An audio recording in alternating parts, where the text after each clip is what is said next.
Ayan, daming langgam oh.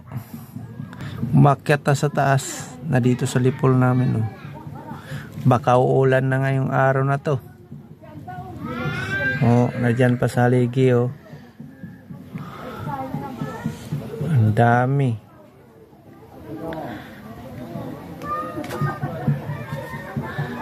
Nagtumpok-tumpok na sila, umakyat.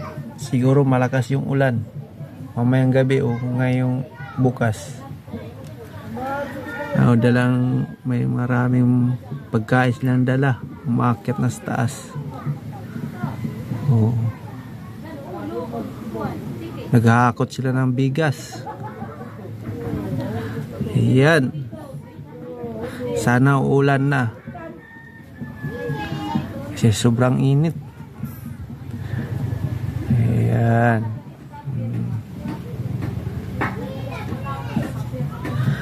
Kayo guys, anong makuha nyo ito? Bakit umaakyat yung mga langgam sa taas oh? Pupunta ng bubong oh. Yan, sa lipol namin oh. At sa haligi, sa sibol, umaakyat dun sa taas oh. Yan oh, galing na puno ng sibol, umaakyat sila doon.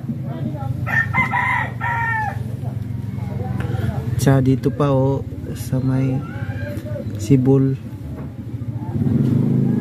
kung sa Bisaya dingding oh, dami umakyat na sa taas.